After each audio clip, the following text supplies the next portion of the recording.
Chapter 8, Death of the Lies. Avoiding the pain was so much worse. As Masood's absence enveloped me, a sense of solitude washed over me once again. The veil of my ordinary, monotonous life descended upon me, reminding me of the uneventful days that awaited me. In the midst of my contemplation, I glanced up to the horizon and noticed the faint glimmers of dawn painting the sky. How had time slipped away so swiftly without me noticing? It was a disorienting realization that our encounters, though seemingly long in their depth and intensity, passed by with a swiftness that left me bewildered. As the first rays of sunlight pierced through the darkness, I knew what the future held in store for me. The echoes of Masood's presence would linger in my mind, forever a part of my life. As I approached my door, my heart skipped a beat at the sight of a police car parked outside. Its distinct markings identified it as belonging to the police chief, stirring a whirlwind of worry and apprehension within me. Why would the chief of police be at my house, especially at this late hour? Fear and concern enveloped me like a suffocating shroud as I hurriedly crossed the threshold, desperate to uncover the reason behind this unexpected visit. Thoughts of my mother's well-being raced through my mind, mingling with the grim possibilities that lingered in my mind. I longed for Masood's reassuring presence, his steadfast strength to bolster my own wavering courage in the face of potential danger. With cautious steps, I ventured into my house, my eyes scanning the surroundings for any signs of disturbance or distress. The air felt heavy with uncertainty, amplifying the pounding of my heart as I approached the source of the tension. I braced myself for the unknown, hoping that whatever awaited me would not be grim. As I cautiously made my way through the house, a sense of unease permeated the air. I approached my mother's bedroom door, my heart pounding with trepidation. With a gentle twist of the doorknob, the door creaked open, revealing a scene that sent a shockwave of disbelief through my veins. There, lying on the bed, was my mother, unclothed and entwined with the police chief. The sight struck me like a lightning bolt, momentarily freezing me in place. A rush of emotions flooded my senses. She was working. She never worked at night. Overwhelmed by the sight before me, my mind struggled to reconcile the reality with the facade I had desperately clung to. The image of my mother in that compromising position with the police chief shattered the illusion I had tried so hard to maintain. The weight of disappointment and betrayal threatened to crush me. As a surge of anger and frustration coursed through my veins, I could no longer force myself to imagine an alternate reality. The pain and resentment welled up within me, spilling over into a primal scream that erupted from the depths of my being. The sound reverberated through the walls, a raw expression of anguish and disbelief. "No!" I screamed, my voice echoing through the house, drowning out any semblance of normalcy. It was a primal release, a cry of wounded innocence and shattered illusions. In that moment, the air crackled with the intensity of my emotions, the weight of disappointment and deception hanging heavy in the atmosphere. The police chief and my mother jolted awake from their slumber. Confusion and bewilderment etched across their faces as they struggled to make sense of the tumultuous scene before them. Disoriented, they looked to me for an explanation. My mother's eyes met mine, and instead of understanding or concern, I was met with anger. Her voice rose, matching the intensity of my own scream, as she lashed out in response. The air crackled with tension as our voices collided, each word fueling the fire of our mounting frustration. The room became a battleground of emotions, an arena where the weight of truth and deception clashed.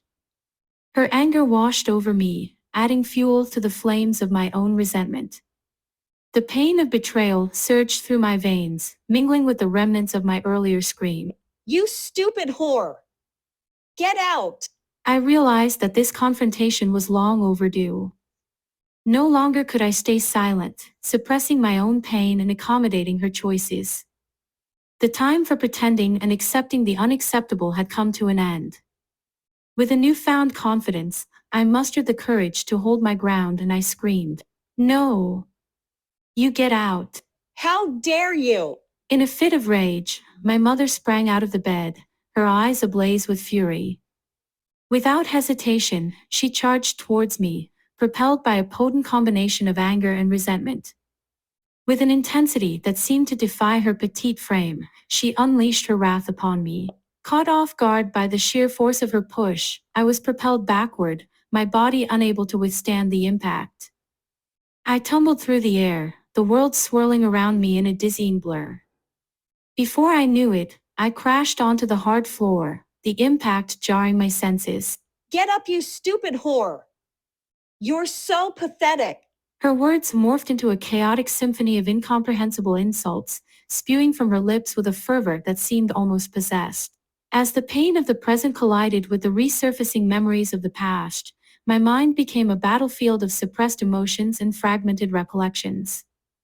The fragile reality I had constructed to shield myself from the painful truth was now crumbling before me, leaving behind a raw and exposed vulnerability. Flashes of my childhood rushed through my consciousness, like shards of shattered glass, piecing together a fragmented narrative. The moments I had long forgotten, buried deep within the recesses of my mind, were now resurfacing with an unrelenting force. They were the memories I had painstakingly tried to forget, the ones that whispered of a different reality, one far from the facade I had clung to for so long. In the midst of this storm of memories, I felt a tumultuous mix of emotions. Anger, sorrow, and a profound sense of betrayal intertwined within me, threatening to consume my very being. The realization that my childhood had been marred by deception and manipulation left me feeling adrift, like a boat lost in an endless sea of uncertainty. In the midst of the chaos, a heavy realization settled within me like an anchor weighing down my soul. The worst part of this deception and manipulation was not solely inflicted by external forces, but, in truth, it was a web I had spun around myself from reality. In my quest for a sense of belonging and connection, I had willingly painted over the cracks in our relationship, patching them up with fragments of denial and self-deception. I had constructed a mirage of stability, only to finally accept that it was built on a foundation of sand, destined to crumble once I had the strength to allow this fantasy to die. As I stood up, a newfound strength coursed through my veins, fueled by a mix of anger, hurt, and a desperate longing for liberation. The years of pent-up frustration and suppressed emotions surged to the surface, igniting a fiery determination within me. As I unfastened the buttons of my coat, I felt the weight of self-deception clinging to my very being. Each button released was a step towards liberation, a shedding of the falsehoods that had bound me for far too long. The fabric slipped off my shoulders, falling away like the layers of lies that had confined me. I flung the coat aside, letting it crash onto the floor with a resounding thud. The discarded fabric lay there, a symbol of the constraints and illusions I had willingly donned for far too long. In that moment, it represented the weight I had carried, the burden of my own self-deception. Beneath the coat, I stood, vulnerable and exposed, still wearing my favorite dress, but also free. The burden of the lies I had told myself no longer weighed me down. The confinement of the false reality shattered, leaving me breathless in the face of truth. In that moment, a wave of detachment washed over me, numbing my emotions and solidifying my resolve. I met her fiery gaze with an unwavering stare, my voice devoid of any trace of sentiment. Okay, you want to fight me? I'm going to make you feel what you felt when you threw me down the stairs because I wet my bed. There was no anger in my tone, no trace of the hurt and betrayal that welled up inside me. I had hardened myself, mirroring the emotionless facade that Masood had embodied. In that moment, I became an echo of his detachment, a reflection of the coldness that had enveloped me. As the weight of my words settled in the air, a profound silence enveloped the room. My mother, who had been so accustomed to asserting control and dominance, stood before me in stunned silence. For the first time, I saw fear in her eyes. Hey, let's not do that now. Please, could you step outside? With a feeble voice, he timidly addressed me, pleading with me to go outside. Clad in his official uniform, he seemed more like a meek bystander than a commanding authority figure. His presence lacked the assertiveness needed to defuse the escalating confrontation. You can't fight your mom. I'd have to arrest you, hee. We wouldn't want that to happen now, would we? Please, could you step outside? A smirk formed on my lips as I turned away, leaving the room and stepping outside. In an act of rebellion against the madness that had just unfolded, I made the choice to leave and seek refuge in the familiarity of school. The irony was not lost on me as I contemplated the absurdity of finding solace in the very institution I dreaded. However, as I walked to school, the strength I had momentarily possessed began to wane. Overwhelmed by a profound sense of loneliness, tears welled up in my eyes, blurring my vision. The weight of my solitude bore down on me, and I couldn't help but feel the void left by Masood's absence. In that vulnerable moment, I couldn't deny the truth. I had always been alone, surrounded by hollow connections and imagined emotions. Even the fleeting encounter with the boy I had my first kiss with and who professed his love for me long ago held no genuine resonance within me. It was a mere illusion, a fabrication to fill the void. With a heavy heart, I continued on my path to school, the tears tracing a path down my cheeks. Chapter 9, The Mistake. Did I just destroy what I have been longing for my entire life? As I arrived at school, a profound sense of discontent washed over me. I didn't want to be here, surrounded by the noise and superficiality of my peers surrounding me that held no meaning for me. The desire to escape grew stronger, pulling me away from this mundane existence. With a resolute decision, I turned my back on the school, my steps guided by a longing for connection that had been awakened within me.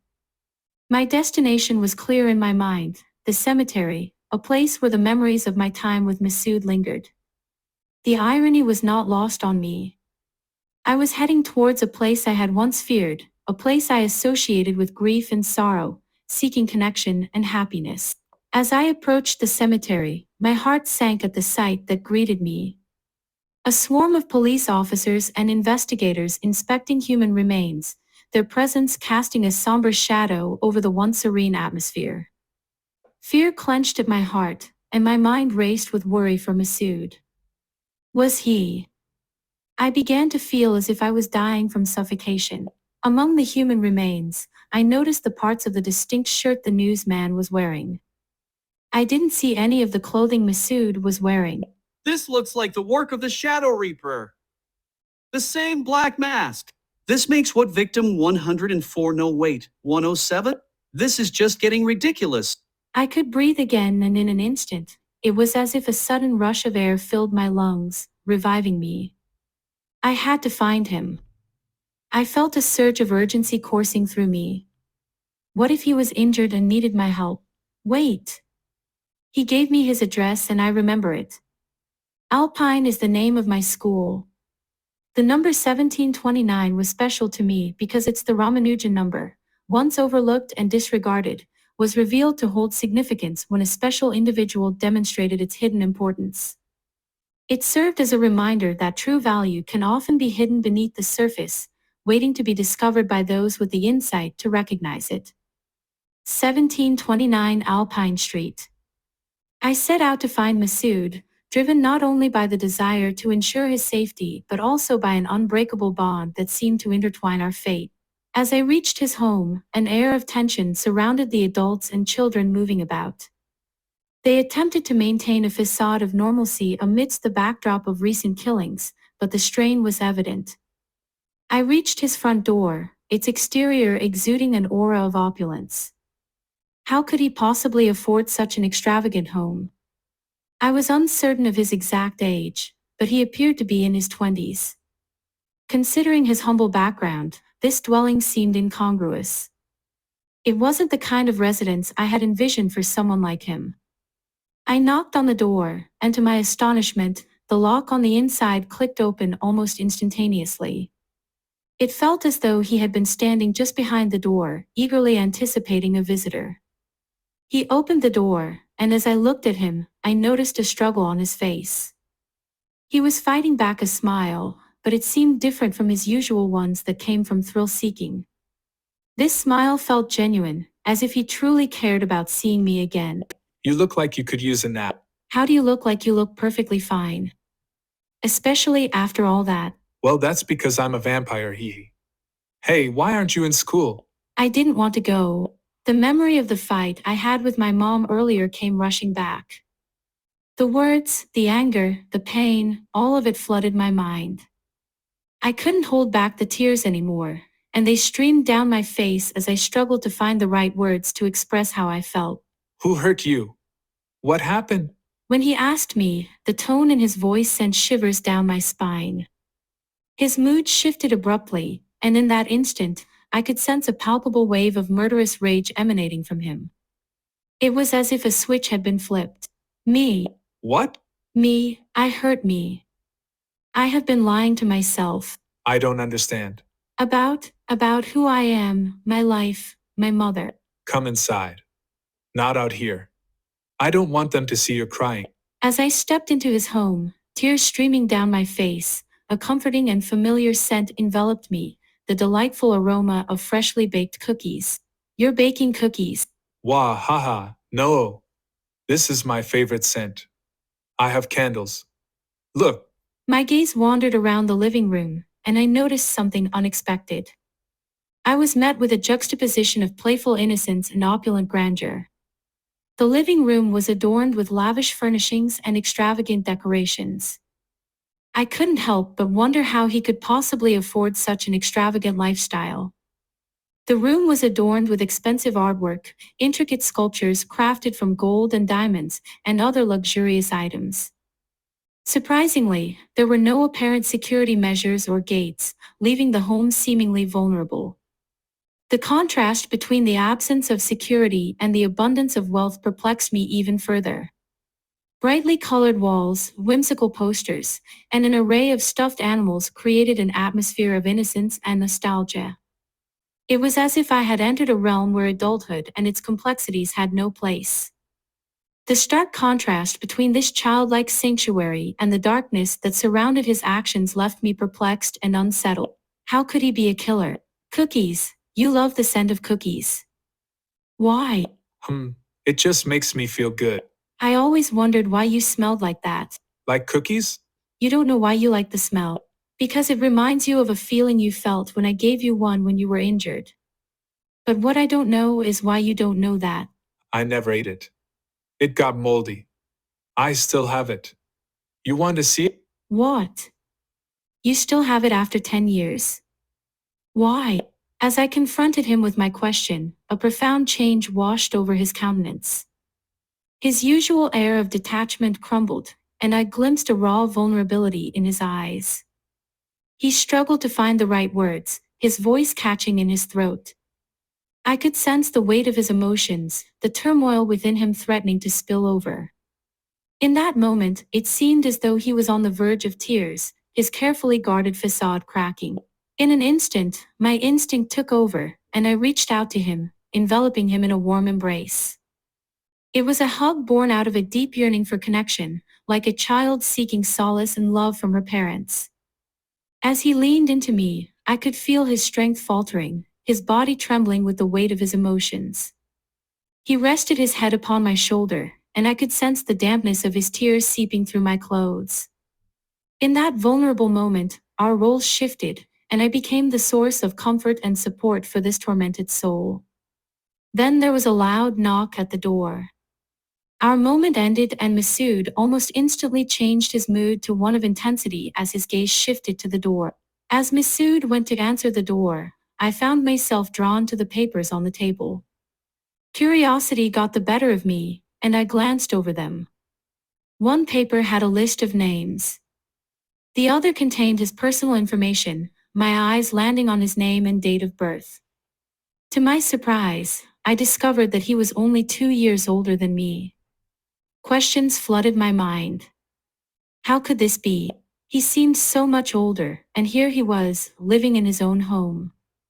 It was a perplexing revelation, shattering the preconceived notions I had about him and deepening the mystery surrounding him.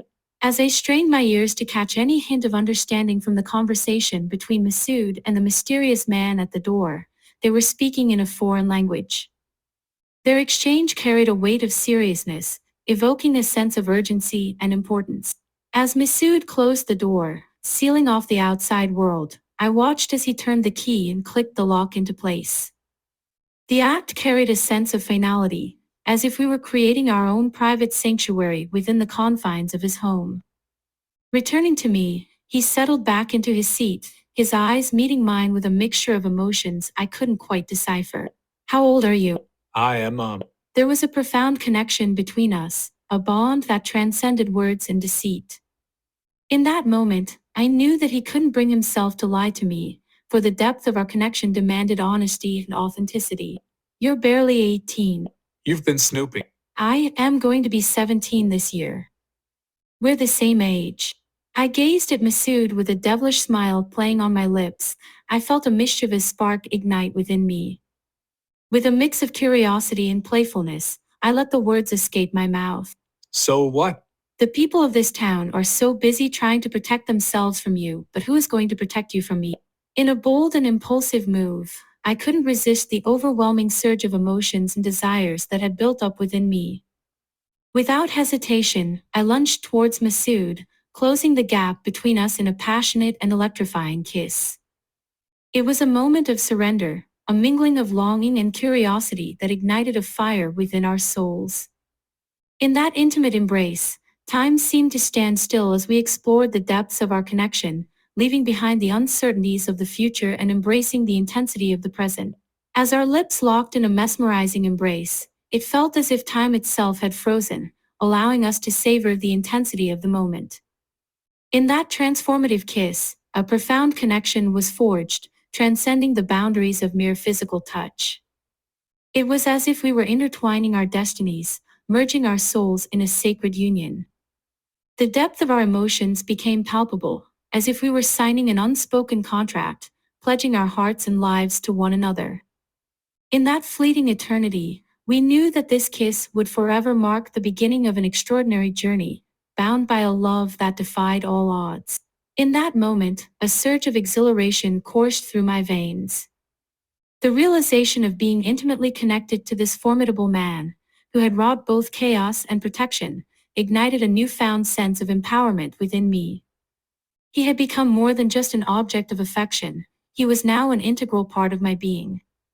In his presence, I felt a profound strength and understanding, as if our souls had merged to form an unbreakable bond. With him by my side, I believed I could conquer any obstacle, for together we were invincible, united in our shared experiences and unyielding resilience. I want to add you to my pendant. What? Yes.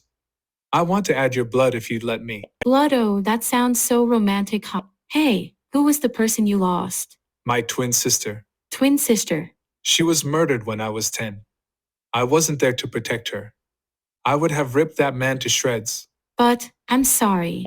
No, this will never happen again. My pendant, where is it? Desperately, I searched for my pockets, but I was only wearing my favorite dress, which had no pockets. Oh crap. It's in my jacket at home. Okay, let's go get it. With a sense of urgency, we quickly made our way back to my home. We went inside and my heart raced as I searched for the pendant, but it was nowhere to be found. I called my mother, hoping she knew where it was. As I questioned her about the pendant, a wave of disbelief washed over me. She revealed that the police chief had taken it. Apparently, they had been together, running errands, and he had deemed it suspicious, deciding to take it to run some tests tomorrow when he goes back to work. My mother offered an apology, one laced with blame, shifting the responsibility onto me like usual. I hung up the phone before she could finish talking. The police chief has it. What? What's he doing with it? My mom said he wanted to do some test on it when he goes to work tomorrow. Do you know where they are? The fabric. It's the same as the mask I leave behind. That's it. What? Well, if they run the test, they will link everything to me. Something like this is definitely worthy of the death penalty. No.